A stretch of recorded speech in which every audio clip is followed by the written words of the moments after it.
The camera opens on silence. Across a grey airfield lie the skeletons of an empire's ambition, wings folded, engines torn, shadows fixed in the dust.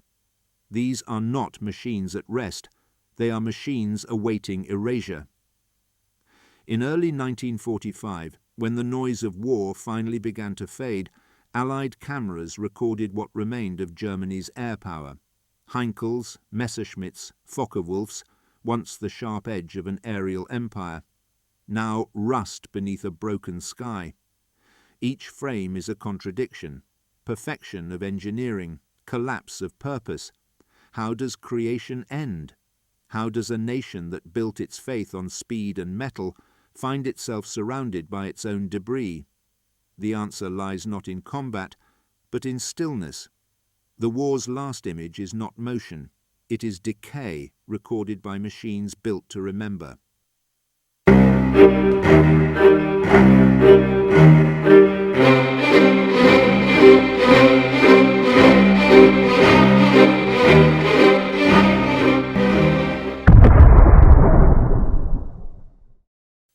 By the final winter of World War II, airfields were no longer assets. They were evidence. Every captured strip told the same story: design exceeding survival.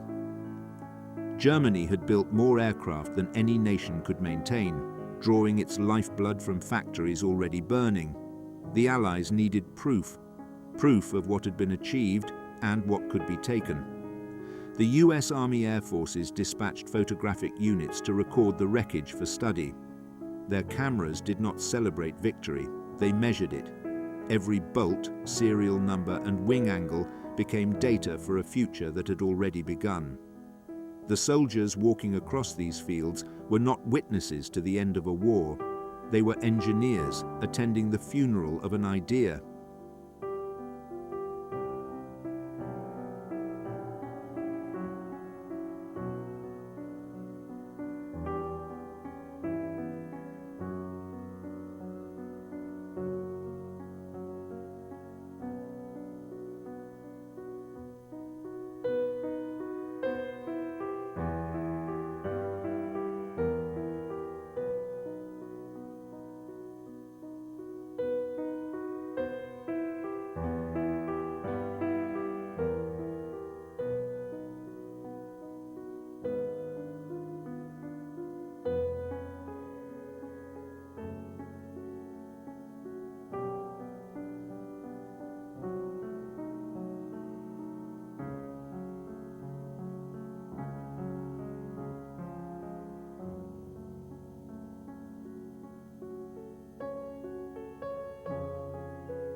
The film begins with the Heinkel He-111, once Germany's workhorse bomber, now torn open for inspection. Its twin engines, masterpieces of compromise, lie twisted beside the fuselage. Nearby, a Messerschmitt Bf-109, the fighter that once ruled Europe's skies, rests on its side, canopy shattered. A soldier climbs onto its wing, notebook in hand, tracing lines of rivets as if reading a text. They record, not mourn. To the lens, every wreck becomes a schematic, every failure a lesson. Innovation does not vanish with defeat, it migrates. The airfields have become laboratories, their silence thick with curiosity.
Metal under sunlight, bolts seized by cold, hands scrape soot from instruments. A propeller spins once, then stops. Each sound of maintenance becomes archaeology. Here lies the He-177, 4 engines joined as 2, the experiment that failed. Beside it, the rocket-powered Me-163 Comet, dangerous, brilliant, uncontrollable. Its small frame promises the jet age, its wreck proves the cost of reaching it too soon. The Allies film everything: tail codes, insignia, wiring harnesses. In each frame the same equation repeats: ambition against endurance, invention against collapse. Germany had built an air force too complex to survive the pace of its own war.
8th of May 1945.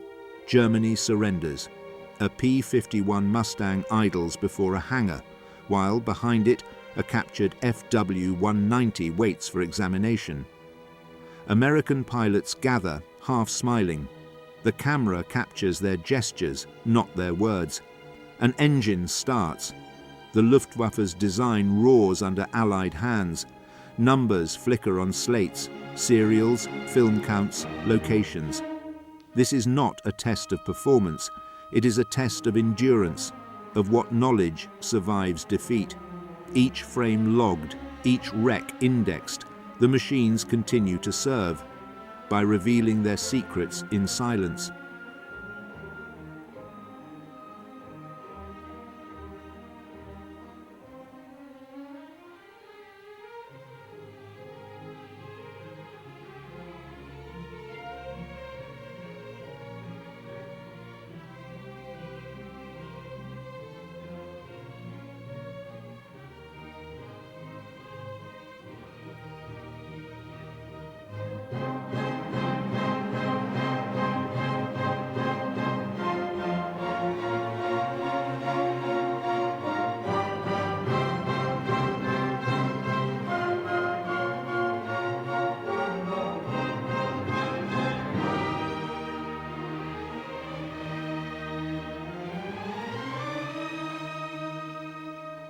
The archives record deception.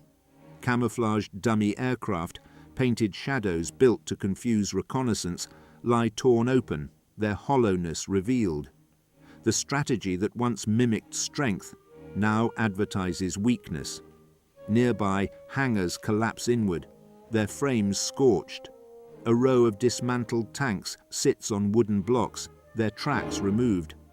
The line between innovation and desperation blurs. By April 1945, Germany was producing models faster than it could field them. Creation had become performance. When production outruns purpose, machinery becomes theatre. Now, theatre becomes evidence.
In Düren, factories lie gutted.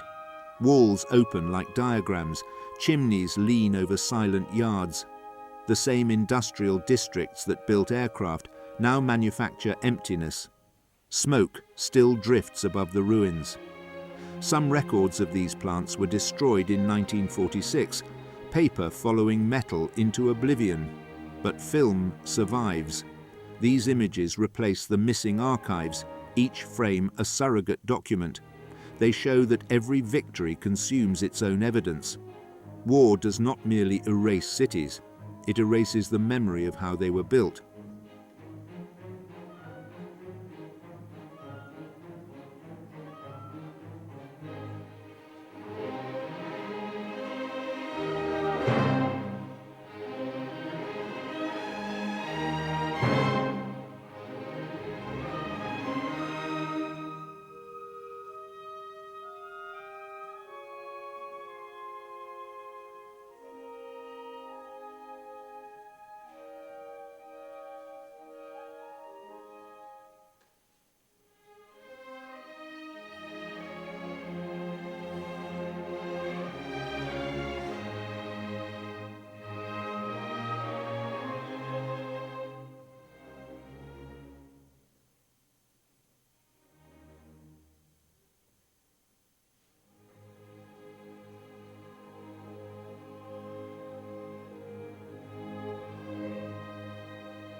Some of these aircraft will travel farther in defeat than they ever flew in war. Crated, numbered, shipped across the Atlantic, they arrive at Wright Field and Freeman Field. Engineers test their engines, sketch their airframes, measure lift and drag. The knowledge migrates again. What was once enemy technology becomes the seed of post-war design. The jet engines of the 1950s carry within them the geometry of the Me-262, the ideas of men whose names are no longer spoken. Steel remembers. The echo line from the war's last months continues into the next century. Creation becomes decay. Decay becomes creation.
The camera returns to silence. An aircraft's reflection wavers in a crater filled with rainwater. The war's machines look upward one last time through their own ruin. Here, creation and decay are indistinguishable. Both are the same motion slowed to stillness. The men who filmed these scenes have gone, the reels stored in cold vaults, but the images persist. Each time they play, The machines live again, not in battle, but in observation. What began as destruction ends as understanding. In this, the age of war machines never truly ends. It only changes form. The sky forgets, but the machines remember.